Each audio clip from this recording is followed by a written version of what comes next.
According to Albert Einstein, the only source of knowledge is experience. So let's ask Dr. Rob.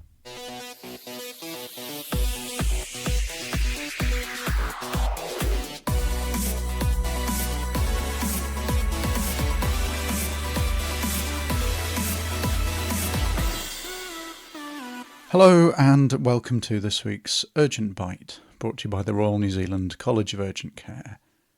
My name is Guy Melrose, and today we're going to have a chat with Dr. Rob Evison.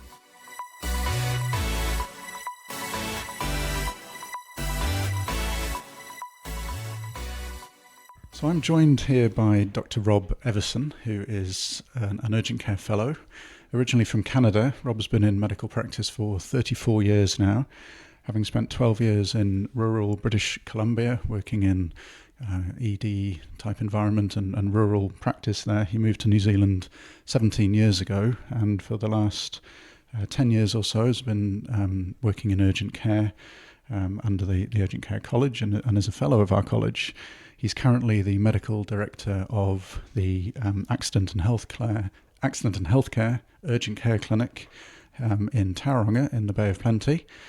And Rob and I got to talking about his years of experience and the things that he has learnt over the years, the little gems, the little game changers that have improved his practice, and how we can he's keen to share those with the community. So we came up with an idea of doing about 10 of these little points, and we'll release them over the coming months, a couple at a time. And so today we're going to start with the first two. So welcome, Rob, to our podcast, and thank you for joining us. Thank you very much, Guy. It's certainly a pleasure to be here. I must admit I'm a little bit anxious knowing that your podcast is now heard in over 55 countries around the world. And I must admit that it's a pleasure welcoming you aboard here in Tauranga, and it's been a pleasure working with you over this past year. Well, thank you. I enjoy working over here. And certainly I've seen firsthand your approach to urgent care and your knowledge of urgent care. So we decided we'd start with the topic of isolated rib fractures in the elderly. And you've got a case and a few learning points around this to talk about. Thanks, Guy. We'll just dig right into a case regarding a 76-year-old ex-fireman who stumbled from a standing position onto a curb, and he injured his left lateral chest. There was nothing particularly interesting about his fall. There was no loss of consciousness, no syncope. He'd had no palpitations or chest pain or headache leading up to this fall. He simply stumbled and fell over. He was seen at hospital, and there he was told that he had 2, possibly 3 broken ribs and no other injury. So I guess it looks like he was discharged home with a script for some paracetamol and some ibuprofen. And unfortunately, over the next 2 to 3 days, he developed, well, you can guess it, fever, chills, increasing shortness of breath. He did have a background of mild COPD and was a smoker. When he came to our urgent care center, we noted him to be pale, tachypneic. He had a respiratory rate of around 24 with a normal blood pressure and a slightly elevated pulse at 105. And a temperature of 38.5 degrees. There was pain on inspiration. He had some splinting type respirations, and he had left lower lobe pneumonia on exam. So he was transferred back to hospital where he spent 7 days on intravenous antibiotics, received some physiotherapy, and was under the pain service for control of his obvious pain. So, Guy, I thought this was an important topic for a number of reasons. First of all, isolated rib fractures in the elderly are common. They're rapidly increasing in frequency, and as we'll find out, they can cause significant morbidity and even mortality. Our elderly population is increasing. They are more independent and leading active lifestyles, and as a consequence, they're falling more often. And it's interesting that low velocity falls from a standing height, account for about 50% of isolated rib fractures in the elderly. Isolated rib fractures account for about 12% of all fractures in this group. And it's predicted, of course, that the number of elderly people admitted to hospital due to rib fractures will double in the next 30 years. So, the elderly patient with an isolated rib fracture suffers significant morbidity, some say 38%, and mortality 8% overall. The elderly with greater than 3 rib fractures has a 31% chance of pneumonia and about a 19% chance of mortality. And an interesting statistic that I recently learned about was that for each additional rib fracture in patients over 65, the risk of pneumonia increases by 25% and the risk of mortality increases by nearly 20%. So as you can see, there's a need for proper and aggressive management of this patient group, and I think it's imperative. So in urgent care, we see a lot of injuries, particularly in New Zealand. We're kind of the first port of call for people who've had falls and injuries who don't necessarily require an emergency department. So managing these people in urgent care or working these people up in urgent care, what should we be doing to reduce this burden? Well, as mentioned, there is this significantly high morbidity and mortality associated with isolated rib fractures in the elderly, and the majority of these complications are, of course, related to chest wall pain and hypoventilation. And really, I think that the treatment, especially in the multi-rib fracture patient, requires a multidisciplinary approach. The pain can be so severe that it needs to involve the services of an acute pain service. I think respiratory therapy needs to be involved with these patients, and physiotherapy to help increase the patient's mobility while they recover is also important, and even a dietitian to improve nutritional support. And when you talk about pain control, yes, it's certainly fine to try the patient on oral medication, but of course you've got to choose your agent wisely. We've recently heard podcasts on your program, discussing the perils of tramadol. We hear podcasts about the use of codeine, and really we shouldn't go down that path either. So our choices are, apart from morphine and paracetamol and their typical non-steroidals, which again should be used for caution in this age group, are becoming limited. So this is where regional anesthesia in the form of epidural infusions, paravertebral blocks, intercostal nerve blocks are really helpful for the elderly patient with multiple rib fractures. And of these, the epidural infusion appears to be the most effective in that it decreases the incidence of pneumonia, results in better pain scores, and it decreases mortality. So how do you go about arranging these? You're not doing them yourself. Well, this is my point, I guess, is that when I see an elderly patient with multiple rib fractures, I'm not going to be managing that patient in the community. I'm going to be picking up the telephone, and I'm going to be quite adamant that they be seen in a hospital setting, not only for the purposes of adequate pain control, but also to see if there's any measures that might improve pulmonary volume expansion.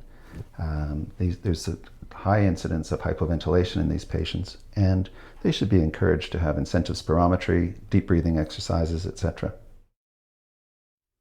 And which specialty would you speak to Well, arrange I think in this situation, medicine would probably be my choice. I think they have a good working relationship with anesthesia, and I think that they recognize the complications of this particular age group very well, and have a good working relationship with those working in care of the elderly. And imaging-wise, chest x-rays are not always definitive diagnostically. Chest x-rays can miss up to 50% of rib fractures. So would you refer somebody who has clinically got multiple rib fractures, even if the x-ray is normal, if the pain is significant? If I was sufficiently worried and the patient was elderly, had any underlying comorbidities, I would certainly consider that.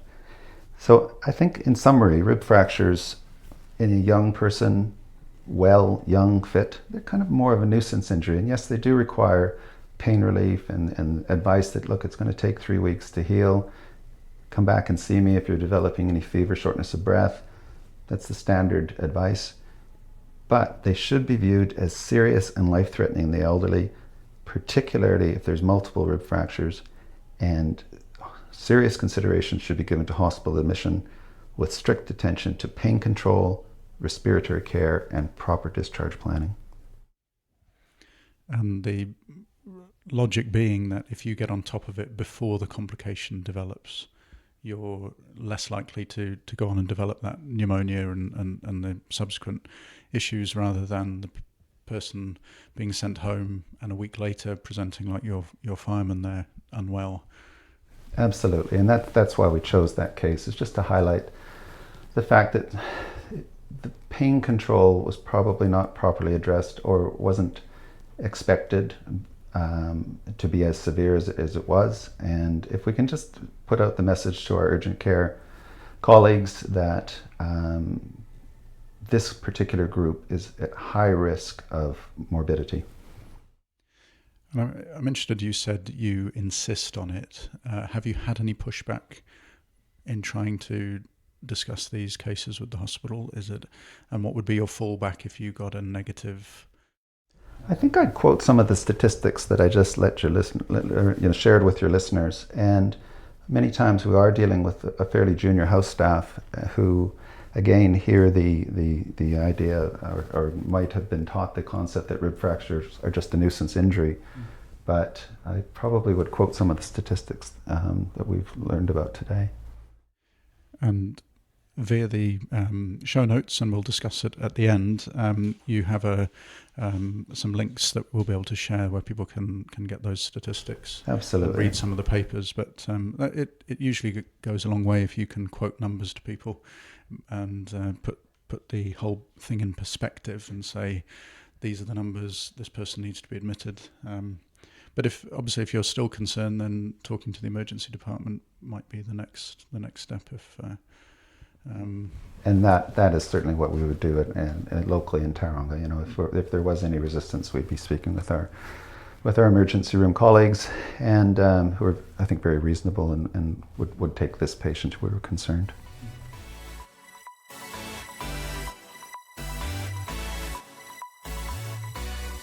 In 34 years of practice, it's inevitable that mistakes will happen, and your next thing you want to talk about is the failing up and improving, failing better is failing up and failing better, because we will make mistakes, won't we? But it's how we deal with them that is important. That's right, Guy, and thanks very much for having me discuss this topic. And first of all, I'd like to give credit where credit is due. This is from episode 63, EM Cases with Dr. Sarah Gray, where much of the following information is coming from. And I don't want to take any credit for what I'm about to say, except I've taken some of the things that she's taught me and related it to my practice, and I'd like to share those with you. So, I mean, do you have a medical mistake that haunts you? I can think of a few. Yeah, I know I do. And in fact, when you've been doing this job for as long as we have, you're bound to have a few. And I can remember the first mistake or failure, if you like, that happened not long after my training. And I can remember the shame and the anxiety and the lack of sleep and some of the reclusive behavior that I demonstrated. And I think if you ask my wife, she'd probably say I was kind of hard to live with around that time. And I began to kind of feel like perhaps a bit of an imposter. And I've just recently heard about this imposter syndrome. I think I felt a bit like that at the time. There's three ways to deal with a mistake or a failure. And the first one is choosing not to deal with it and just suffer in silence. And I think that's what I did after this mistake, is I lived in what seemed like perpetual doubt. And Guy, it was quite a lonely feeling. I began practicing defensive medicine. I was ordering a lot of unnecessary tests, which didn't do my patients any good. And somehow I managed to emerge from it, but it took a long time. Another way that I've seen my colleagues deal with a mistake or a failure is that they would bury their head in the sand.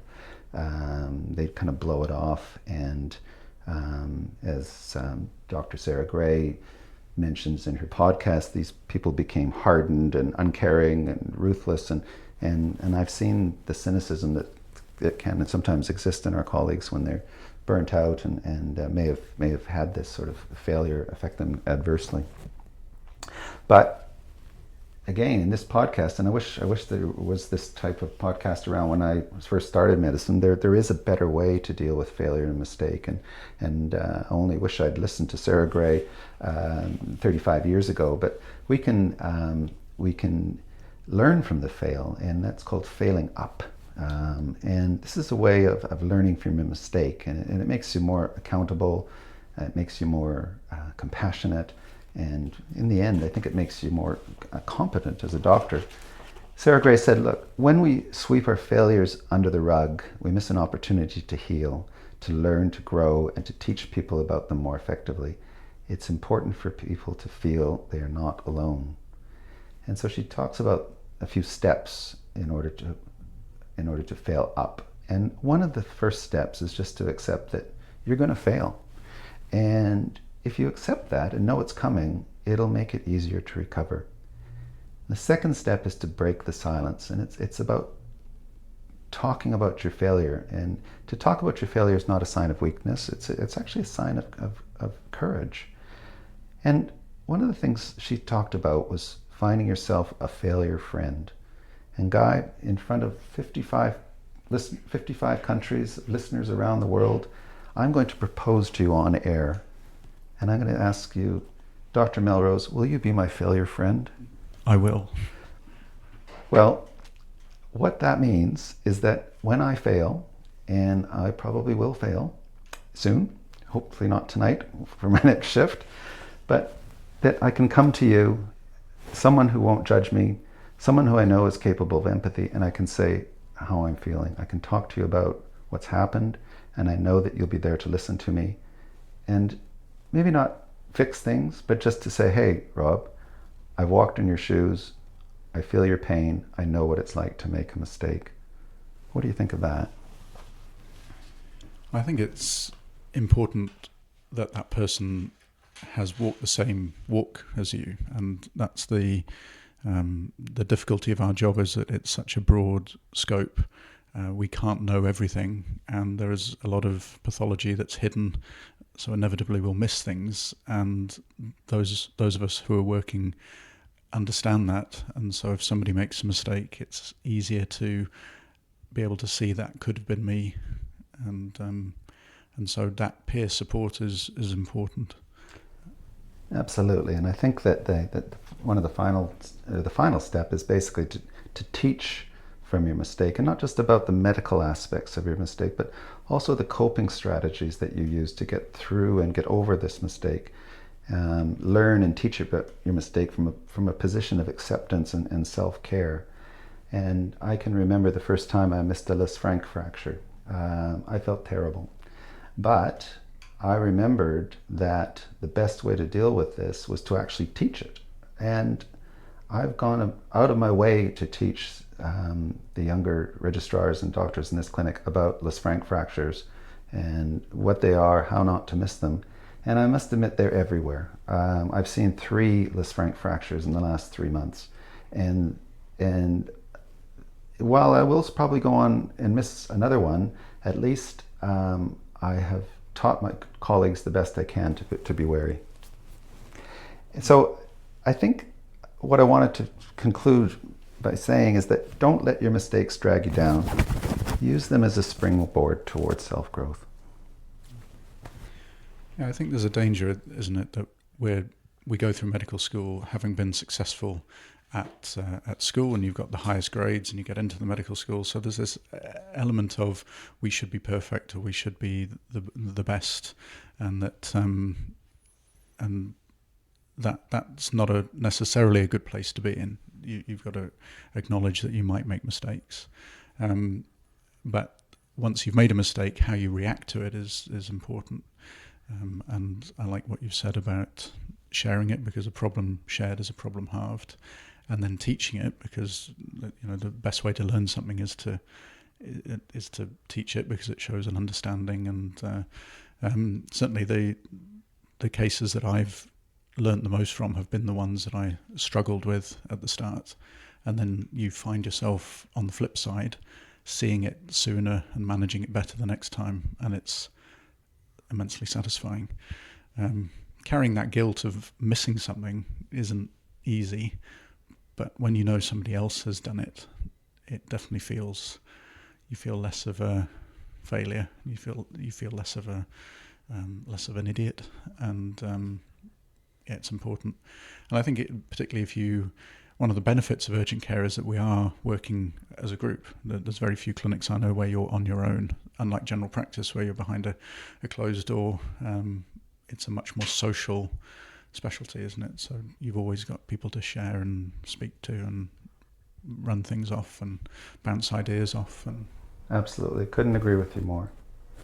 And thanks so much for having me. No, thank you for sharing those tips. And that's the first of 2 of 10. And we will have more in the future of your wise words from 34 years on the front line of medicine.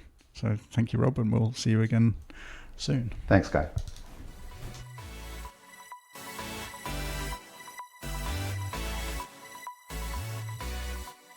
My thanks to Rob for talking to the podcast. He'll be back to share more of his lessons learned from 30-odd years of practice in future podcasts. In the meantime, if you're on Facebook, pop over to Urgent Care Updates with Dr. Rob, where he shares articles, blogs, papers and podcasts relevant to urgent care practice. The link is in the show notes, alongside a link to the EM podcast on failing up that he mentioned, and a blog post discussing rib fractures in the elderly. If you have any comments, questions, corrections or suggestions, please email podcast@rnzcuc.org.nz. Now we'll be back next week with another podcast. I look forward to seeing you all then, but for now, thanks for listening.